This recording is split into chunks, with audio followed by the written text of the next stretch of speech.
Hola, bienvenidos a un nuevo video y ya sabes, Dios quiere lo mejor para ti. Hoy hacemos la lectura del capítulo 1, Fisiología, Organización funcional del cuerpo humano y control del medio interno. El objetivo de la fisiología es explicar los factores físicos y químicos responsables del origen, desarrollo y progresión de la vida. Cada tipo de vida, desde el virus más simple hasta el árbol más grande o el complicado ser humano, posee sus propias características funcionales, por lo que la inmensa mayoría de las funciones fisiológicas pueden separarse en fisiología vírica, fisiología bacteriana, fisiología celular, fisiología vegetal, fisiología humana y muchas otras subdivisiones. Fisiología humana. En la fisiología humana intentamos explicar las características y mecanismos específicos del cuerpo humano que hacen que sea un ser vivo. El hecho de mantenerse vivo es el resultado de sistemas de control complejos, ya que el hambre nos hace buscar alimentos y el miedo nos hace buscar refugio. Las sensaciones de frío nos hacen buscar medios para calentarnos y otras fuerzas nos hacen buscar compañía y reproducirnos.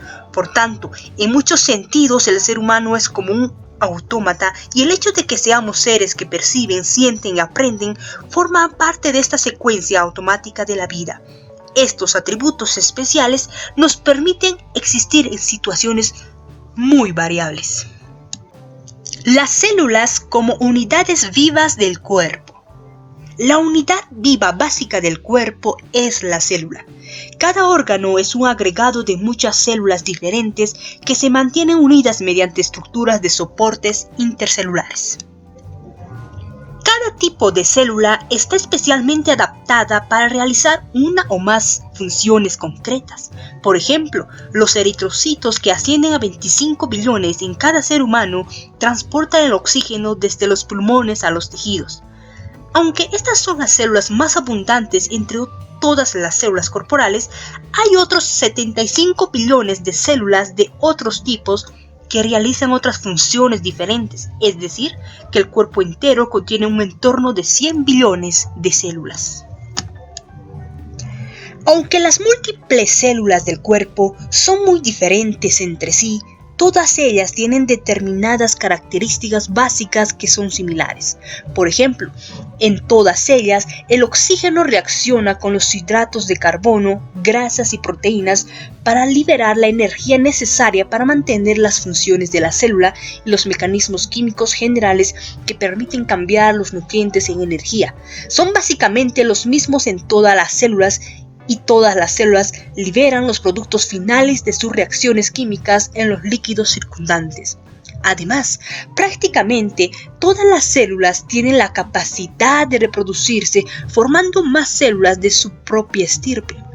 Por fortuna, cuando se destruyen células de un tipo en particular, el resto de las células de este tipo generan nuevas células hasta rellenar el cupo. Líquido extracelular. El medio interno. El 60% del cuerpo humano del adulto es líquido, principalmente una solución acuosa de iones y otras sustancias.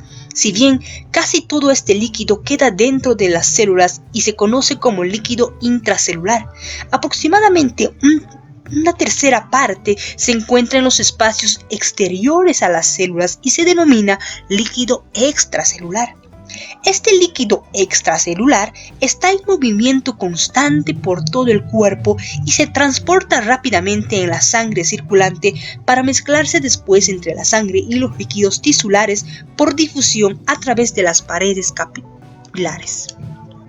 En el líquido extracelular están los iones y nutrientes que necesitan las células para mantenerse vivas, por lo que todas ellas viven esencialmente en el mismo entorno del líquido extracelular. Por este motivo, el líquido extracelular también se denomina medio interno del organismo, un término que fue introducido hace más de 100 años por el gran filósofo francés del siglo XIX, Claude Bernard. Las células son capaces de vivir, crecer y realizar sus funciones especiales, siempre que este medio interno disponga de las concentraciones adecuadas de oxígeno, glucosa, distintos iones, aminoácidos, sustancias grasas y otros componentes. Diferencias entre los líquidos extracelular e intracelular. El líquido extracelular contiene grandes cantidades de iones sodio, cloruro y bicarbonato, más nutrientes para las células, como oxígeno, glucosa, ácidos grasos y aminoácidos. También contiene dióxido de carbono, que se transporta desde las células a los pulmones para ser excretados junto a otros residuos celulares que se transportan a los riñones para su excreción. El líquido intracelular es muy distinto del líquido extracelular. Por ejemplo, contiene grandes cantidades de iones potasio, magnesio y fosfato, en lugar de los iones sodio y cloruro que se encuentran en el líquido extracelular. Los mecanismos especiales de transporte de iones a través de la membrana celular mantienen las diferencias en las concentraciones de iones entre los líquidos extracelular e intracelular. Estos procesos de transporte se comentan en el capítulo 4. Mecanismos homeostáticos de los principales sistemas funcionales. Homeostasis. Los fisiólogos emplean el término homeostasis para referirse al mantenimiento de una de las condiciones casi constantes del medio interno. Esencialmente todos los órganos y tejidos del organismo realizan funciones que colaboran en el mantenimiento de estas condiciones relativamente constantes. Por ejemplo, los pulmones aportan el oxígeno al líquido extracelular para reponer el oxígeno que utilizan las células. Los riñones mantienen constantes las concentraciones de iones y el aparato digestivo aporta los nutrientes. Gran parte de este texto está dedicado a la forma en que cada órgano o tejido contribuye a la homeostasis. Para comenzar esta discusión, en este capítulo se exponen los distintos sistemas funcionales del organismo y sus contribuciones a la homeostasis, para después revisar brevemente la teoría básica de los sistemas de control corporal que permiten colaborar a los distintos sistemas funcionales para mantener unos a otros. Transporte en el líquido extracelular y sistema de mezcla, el aparato circulatorio.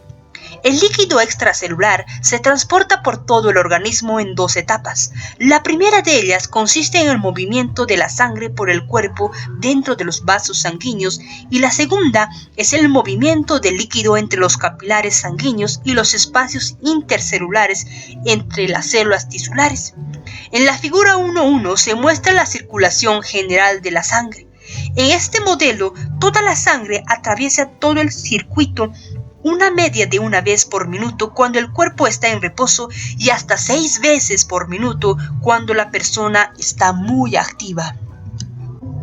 A medida que la sangre atraviesa los capilares sanguíneos, se produce también un intercambio continuo del líquido extracelular entre la porción del plasma de la sangre y el líquido intersticial que rellena los espacios intercelulares, proceso que se muestra en la figura 1.2. Las paredes de los capilares son permeables a la mayoría de las moléculas del plasma sanguíneo, con la excepción de las moléculas proteicas plasmáticas, que son demasiado grandes para pasar con facilidad a través de los capilares. Por tanto, grandes cantidades de líquido y sus componentes disueltos difunden yendo y viniendo entre la sangre y los espacios tisulares, como demuestran las flechas.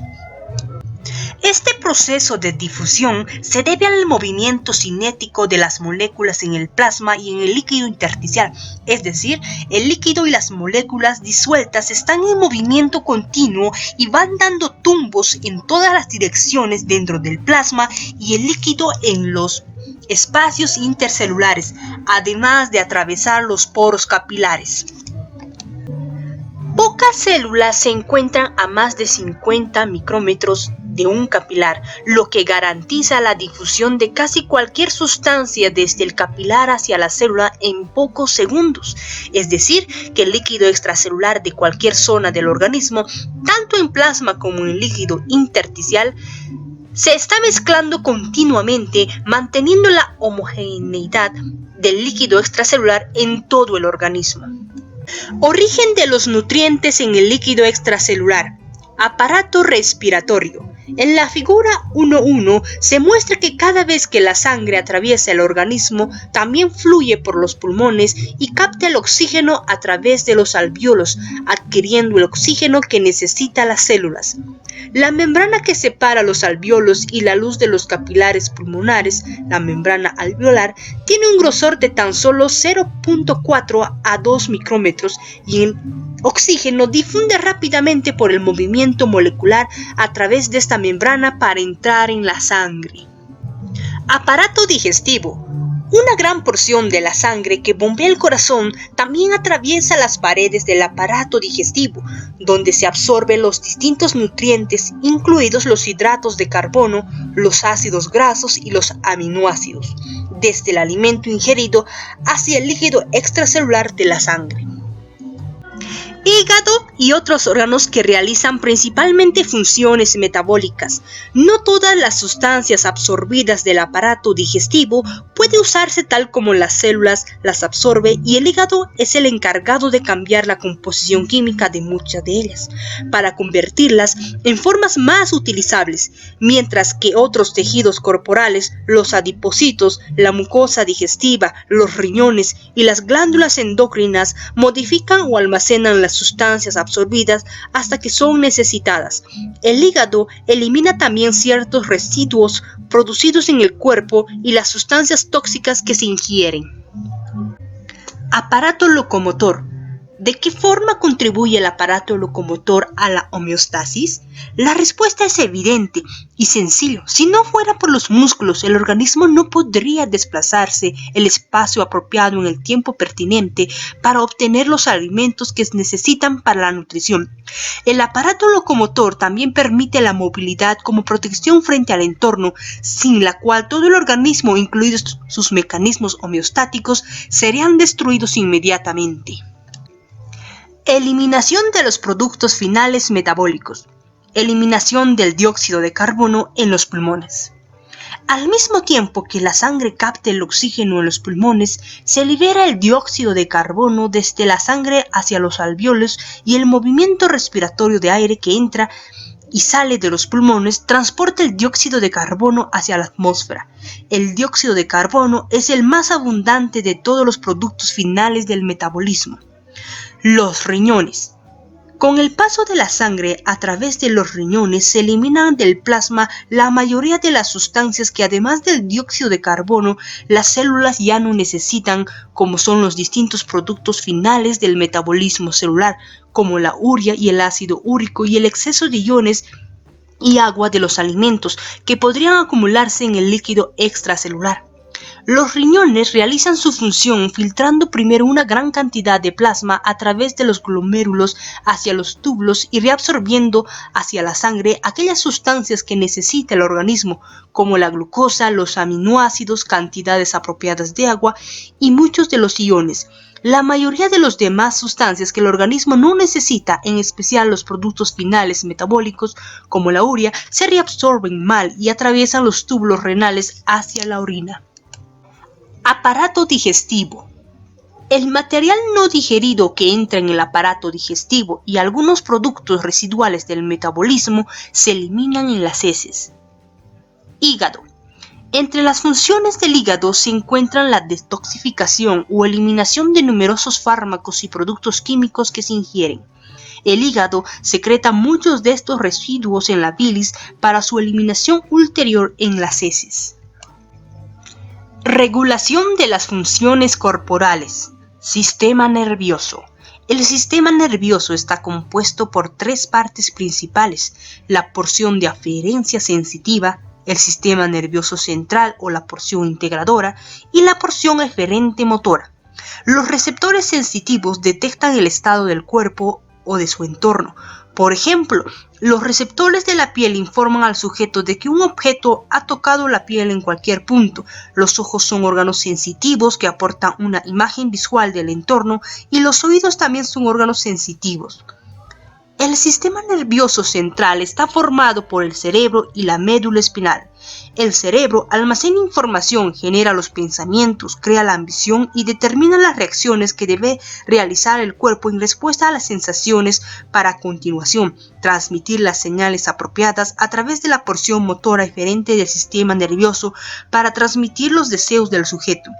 Un segmento importante del sistema nervioso es el sistema nervioso autónomo o neurovegetativo, que funciona a escala subconsciente y controla muchas de las funciones de los órganos internos, como la función de la bomba del corazón, los movimientos del aparato digestivo y la secreción en muchas de las glándulas corporales. Sistemas hormonales. Dentro del organismo se encuentran 8 glándulas endocrinas mayores que segregan productos químicos denominados hormonas.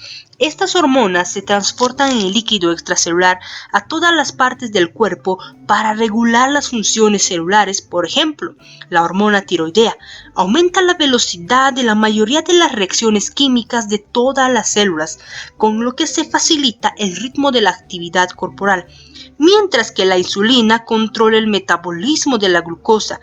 Las hormonas córtico-suprarrenales controlan el ion sodio, el ion potasio y el metabolismo proteico, y la hormona paratiroidea controla el calcio y el fosfato en los huesos. Por tanto, las hormonas proporcionan un sistema de regulación que complementa al sistema nervioso. El sistema nervioso regula numerosas actividades musculares y secretoras del organismo, mientras que el sistema hormonal regula muchas de las funciones metabólicas. Protección del cuerpo. Sistema inmunitario. El sistema inmunitario está formado por los glóbulos blancos, células tisulares derivadas de los glóbulos blancos, el timo, los nódulos linfáticos y los vasos linfáticos que protegen el cuerpo de patógenos como las bacterias, virus, parásitos y hongos. El sistema inmunitario proporciona un mecanismo para que el cuerpo, 1, diferencie sus propias células de las células y sustancias extrañas, y 2, destruya al invasor por fagocitos o mediante la producción de linfocitos sensibilizados o proteínas especializadas, por ejemplo anticuerpos, que destruyen o neutralizan al invasor. Sistema tegumentario. La piel y sus diversos anejos, como el pelo, las uñas, las glándulas y otras estructuras, cubren, amortiguan y protegen los tejidos profundos y los órganos del cuerpo y en general definen una frontera entre el medio corporal interno y el mundo exterior. El sistema tegumentario es importante también para la regulación de la temperatura y la excreción de los residuos y proporciona una interfaz sensorial entre el cuerpo y el medio exterior. La piel suele comprender entre aproximadamente el 12 y el 15% del peso corporal. Reproducción. A veces no se considera que la reproducción sea una función homeostática, aunque ayuda a mantener la homeostasis generando nuevos seres que ocuparán el lugar de aquellos que mueren. Dicho así, puede sonar como un uso abusivo del término homeostasis, pero nos muestra que en el análisis final, esencialmente todas las estructuras corporales están organizadas de tal forma que ayudan a mantener el automatismo y la continuidad de la vida. Sistemas de control del organismo. El cuerpo humano contiene miles de sistemas de control. Los más intrincados son los sistemas de control genético que actúan en todas las células para mantener el control de la función intracelular y también de las funciones extracelulares. Esta materia se comenta con más detalle en el capítulo 3. Hay muchos otros sistemas de control que actúan dentro de los órganos para controlar las funciones de cada componente de los mismos. Otros actúan a través de todo el organismo para controlar las interrelaciones entre los órganos, como por ejemplo el aparato respiratorio, que actúa asociado al sistema nervioso y regula la concentración de dióxido de carbono en el líquido extracelular.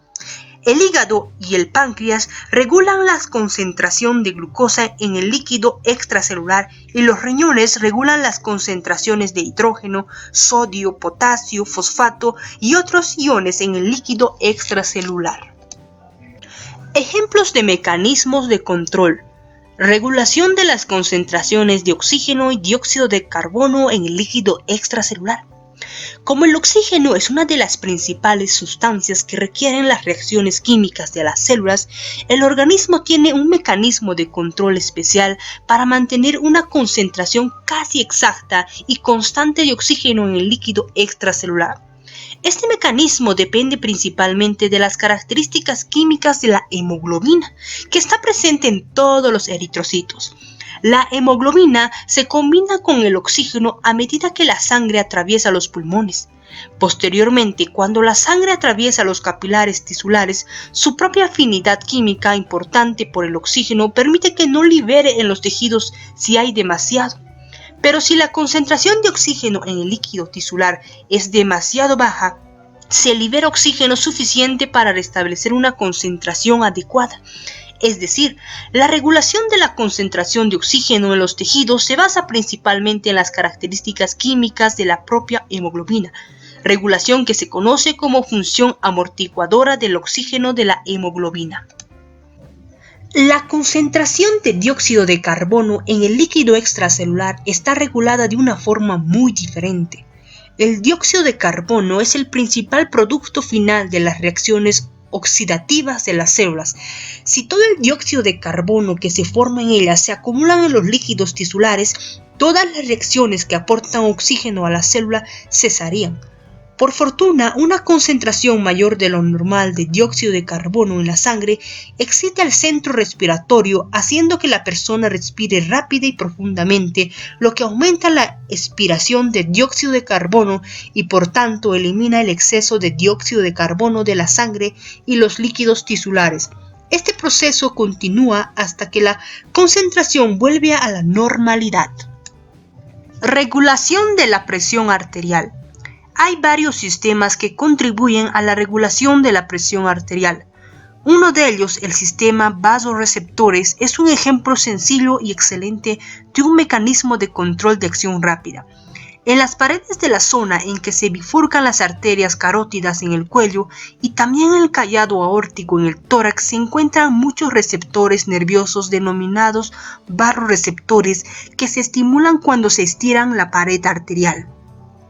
Cuando la presión arterial es demasiado elevada, los vasoreceptores envían descargas de impulsos nerviosos al bulbo raquídeo cerebral, que es donde estos impulsos inhiben el centro vasomotor y a su vez disminuye el número de impulsos transmitidos desde el centro vasomotor a través del sistema nervioso simpático hacia el corazón y los vasos sanguíneos. La ausencia de estos impulsos hace que disminuya la actividad de bomba en el corazón y también produce una dilatación de los vasos sanguíneos periféricos, lo que permite aumentar el flujo de sangre a través de ellos. Ambos efectos hacen que la presión arterial disminuya hasta sus valores normales. Por el contrario, el descenso de la presión arterial por debajo de lo normal relaja los receptores de estiramiento y hace que el centro vasomotor se vuelva más activo de lo habitual, con lo que se provoca vasoconstricción, aumenta la acción de la bomba cardíaca. El descenso de la presión arterial también eleva la presión arterial hasta la normalidad. Valores normales y características físicas de los principales componentes del líquido extracelular. En la tabla 1 se enumeran algunos de los componentes más importantes del líquido extracelular y sus características físicas junto a sus valores normales, los intervalos de normalidad y los límites máximos que no llegan a provocar la muerte. Obsérvese que el intervalo normal de cada uno de ellos es muy estrecho. Los valores fuera de estos intervalos suelen deberse a una enfermedad. Lo más importante es conocer los límites por encima de los cuales estas alteraciones provocan la muerte. Por ejemplo, un aumento de la temperatura del organismo de tan solo 7 grados centígrados por encima de la normalidad provoca un ciclo vicioso en el que aumenta el metabolismo celular y se destruyen las células. Obsérvese también el estrecho intervalo del equilibrio ácido-básico en el organismo con valor normal de pH de 7.4 y con valores mortales tan solo a 0.5 unidades a cada lado de la normalidad. Otro factor importante es la concentración del ion potasio, porque siempre que disminuya a menos de 1/3 de la normalidad, es probable que la persona quede paralizada porque los nervios ya no pueden transportar las señales. Por el contrario, cuando la concentración del ion potasio aumenta 2 o más veces por encima de lo normal, es probable que el músculo cardíaco esté muy deprimido. Además, cuando la concentración del ion calcio se reduce a la mitad de la normalidad, aparecen concentraciones tetánicas de los músculos de todo el cuerpo, por la generación espontánea de un número excesivo de impulsos nerviosos en los nervios periféricos. Cuando la concentración de la glucosa disminuye por debajo de la mitad de lo normal, se desarrolla una irritabilidad mental extrema y en ocasiones incluso aparecen convulsiones. Estos ejemplos deberían bastar para apreciar el importante valor e incluso la necesidad del gran número de sistemas de control que mantienen el organismo funcionando con salud. Ante la ausencia de cualquiera de ellos puede producirse una disfunción grave del organismo e incluso la muerte. Características de los sistemas de control. Los ejemplos mencionados de los mecanismos de control homeostáticos son solo algunos de los muchos miles que actúan en el organismo, y todos ellos poseen algunas características comunes que se exponen en la presente sección.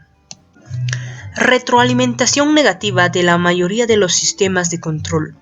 La mayoría de los sistemas de control del organismo actúan mediante una retroalimentación negativa que podemos comprender mejor si revisamos algunos de los sistemas de control homeostáticos que hemos mencionado. Al hablar de la regulación de la concentración del dióxido de carbono, la ventilación pulmonar aumenta cuando dicha concentración se eleva en el líquido extracelular. A su vez, el aumento de la ventilación pulmonar disminuye la concentración de dióxido de carbono en el líquido extracelular porque los pulmones expiran cantidades mayores de dióxido de carbono del organismo. En otras palabras, la concentración elevada de dióxido de carbono inicia una serie de sucesos que disminuye la concentración hacia la normalidad, lo que es una señal negativa para iniciar el estímulo. Por el contrario, cuando la concentración de dióxido de carbono disminuye demasiado, se crea una retroalimentación que tiende a aumentar la concentración. Esta respuesta también es negativa para iniciar el estímulo. En cuanto a los mecanismos que regulan la presión arterial, una presión arterial elevada provoca una serie de reacciones que favorece el descenso de la presión, o unas presiones bajas provoca una serie de reacciones que favorecen la elevación de la presión. En ambos casos, estos efectos son también negativos con respecto al estímulo que inició la reacción. Por tanto, en general, si algún factor se vuelve excesivo o deficiente, un sistema de control inicia una retroalimentación negativa que consiste en una serie de cambios que devuelven este factor hacia un determinado valor medio, con lo que se mantiene la homeostasis. Ganancia de un sistema de control. El grado de eficacia con lo que un sistema de control mantiene las condiciones constantes está determinado por la ganancia de la retroalimentación negativa. Por ejemplo, supongamos que se hace una transfusión de un gran volumen de sangre en una persona cuyo sistema de control de la presión en los barroreceptores no está funcionante y que su presión arterial se eleva de un valor normal de 100 milímetros de mercurio hasta 175 milímetros de mercurio. Supongamos entonces que el mismo volumen de sangre se inyecta a la misma persona cuando el sistema de barroreceptores está funcionando correctamente y que esta vez la presión arterial aumenta solo 25 milímetros de mercurio. Es decir, el sistema de control por retroalimentación ha provocado una corrección de menos de 50 milímetros de mercurio, es decir, desde 175 milímetros de mercurio hasta 125 milímetros de mercurio. Queda un incremento de la presión de más de 25 milímetros de mercurio que se conoce como error, lo que significa que el sistema de control no tiene una eficacia del 100% para prevenir los cambios. La ganancia del sistema se calcula utilizando la fórmula siguiente: ganancia es igual a corrección sobre error. Es decir, En el ejemplo del sistema de barroreceptores, la corrección es de menos de 50 milímetros de mercurio y el error que persiste es de más de 25 milímetros de mercurio. Por tanto, la ganancia del sistema de barroreceptores de esa persona en cuanto al control de la presión arterial es de menos 50 dividido por más 25. O menos 2, es decir, un trastorno que aumente o disminuya la presión arterial tiene un efecto en tan solo un tercio de lo que ocurriría si no actuara el sistema de control. Las ganancias de algunos otros sistemas de control fisiológico son mucho mayores que el del sistema barroreceptores. Por ejemplo, la ganancia del sistema que controla la temperatura interna del organismo cuando una persona está expuesta a un clima frío moderado es de menos del 33, de lo que se deduce que el sistema de control de la temperatura es mucho más eficaz que el sistema de control de la presión mediante barroreceptores. La retroalimentación positiva a veces provoca círculos viciosos y la muerte. Nos podríamos preguntar, ¿por qué la mayoría de los sistemas de control del organismo actúan utilizando una retroalimentación negativa y no una retroalimentación positiva? Si se tiene en cuenta la naturaleza de la retroalimentación positiva, inmediatamente nos damos cuenta que no consigue la estabilidad, sino que la inestabilidad en algunos casos puede causar la muerte. En la figura 1.3 se muestra un ejemplo en el que puede llegarse a la muerte como consecuencia de la retroalimentación positiva. En ella se muestra la eficacia del bombeo del corazón, demostrándose que el corazón de un ser humano sano bombea aproximadamente 5 litros de sangre por minuto. Si una persona tiene bruscamente una hemorragia de 2 litros, la cantidad de sangre del organismo disminuye hasta un nivel tan bajo que no queda sangre suficiente para que el corazón bombee eficazmente. En consecuencia, cae la presión arterial y disminuye el flujo de sangre que llega hacia el músculo cardíaco a través de los vasos coronarios, con lo que se debilita el corazón, disminuye el efecto de bomba, disminuye aún más el flujo de sangre coronario y el corazón se debilita aún más. Este ciclo se repite una y otra vez hasta que se produce la muerte. Obsérvese que cada ciclo de retroalimentación provoca además el debilitamiento del corazón. En otras palabras, el estímulo inicial provoca más reacciones del mismo tipo, que es lo que consiste la retroalimentación positiva. La retroalimentación positiva se debería denominar mejor círculo vicioso, aunque los mecanismos de control de retroalimentación negativa del organismo pueden superar los grados leves de retroalimentación positiva y no se desarrolla el círculo vicioso.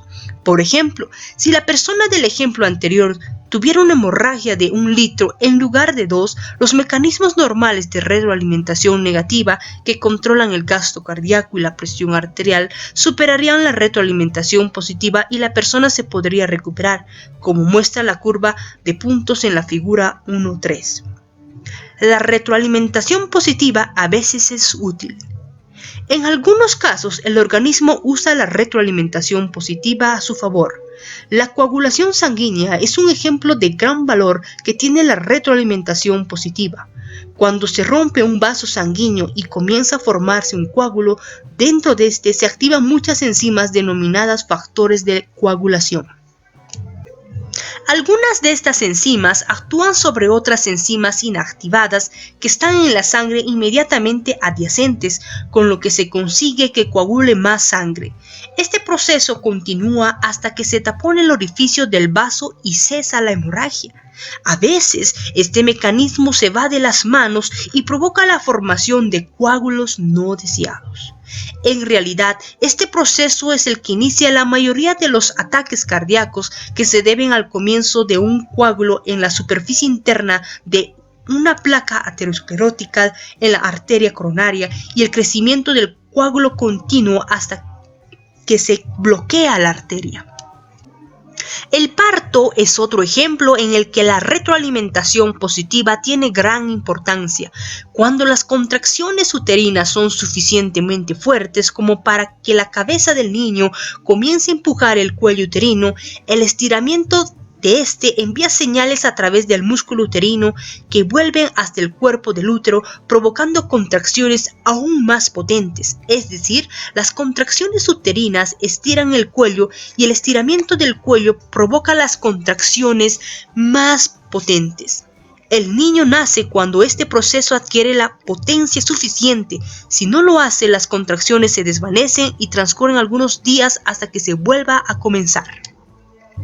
Otro uso importante de la retroalimentación positiva es la generación de señales nerviosas, es decir, cuando se estimula la membrana de una fibra nerviosa, lo que provoca una pequeña pérdida de iones sodio a través de los canales sodio de la membrana nerviosa hasta el interior de la fibra. Los iones sodio que entran en la fibra cambian de potencial de membrana, lo que a su vez provoca la apertura de más canales, un cambio mayor del potencial, la apertura de más canales y así sucesivamente. Es decir, una pequeña fuga se convierte en una explosión de sodio que entra en la fibra nerviosa creando un potencial de acción en el nervio. Este potencial de acción provoca a su vez una corriente eléctrica que fluye a lo largo del exterior y del interior de la fibra nerviosa e inicia nuevos potenciales de acción. Este proceso continúa una y otra vez hasta que la señal nerviosa recorre la fibra hasta su extremo. Siempre que la retroalimentación positiva es útil, la propia retroalimentación positiva forma parte de un proceso global de retroalimentación negativa. Por ejemplo, en el caso de la coagulación de la sangre, el proceso de retroalimentación positiva de la coagulación es un proceso de retroalimentación negativa para el mantenimiento del volumen normal de sangre. Además, la retroalimentación positiva que provoca las señales nerviosas permite que los nervios participen en los miles de sistemas de control de retroalimentación negativa de los nervios. Tipos más complejos del sistema de control adaptativo. Más adelante, cuando hablamos del sistema nervioso, veremos que este sistema contiene abundantes mecanismos de control interconectados. Algunos son sistemas de retroalimentación simple, similares a los que ya hemos comentado, pero otros no lo son.